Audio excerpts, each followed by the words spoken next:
এই দিনটি আমাদের কাছে বাংলাদেশ জাতীয়তাবাদী দলের কাছে অত্যন্ত গুরুত্বপূর্ণ।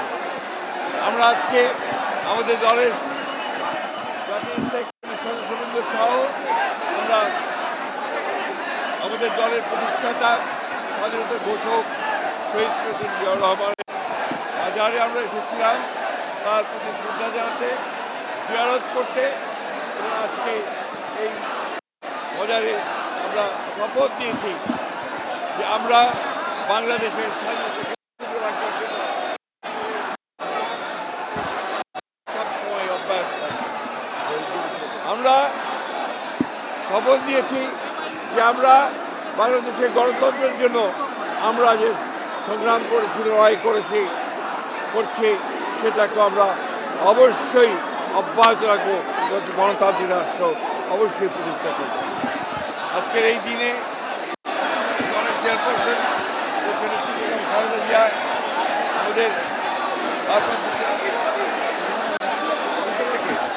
আমরা মহান মুক্তিযুদ্ধে যারা শহীদ হয়েছেন তাদের প্রতি আমরা জানাচ্ছি গভীর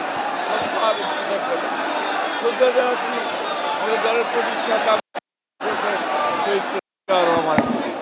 একই সঙ্গে আজকে আমরা পরম করুণাময় আল্লাহ তাআলার কাছে প্রার্থনা করছি, আল্লাহ তাআলা যেন এই দেশের প্রথম নারী মুক্তিযোদ্ধা এবং বাংলাদেশের গণতন্ত্রের অতন্ত্র প্রহরী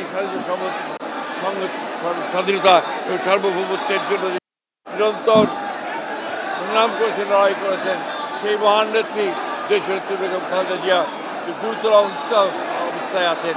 আমরা তার রোগ মুক্তির জন্য পরম করুণাময় আল্লাহ তাআলার কাছে আমরা দোয়া চাইছি। একই সঙ্গে আমাদের নেতা তারেক রহমান, তিনি আজকে নির্বাসিত অবস্থায় বিদেশে অবস্থান করছেন। আমরা আশা করছি যে আগামী 25 ডিসেম্বর তিনি দেশে আসবেন। তার এই দেশে আসা যেন গণতন্ত্রের লড়াইকে, সংগ্রামকে আরও বেগবান করে, সেই জন্যে আমরা কাজ করে যাচ্ছি। সব শেষে যেটা বলতে চাই, আজকে শত্রুরা যারা স্বাধীনতার বিরুদ্ধে সেরা অবস্থা নিয়েছিল, আজকে তারা আবার মাথা চাড়া দিয়ে উঠতে চায়।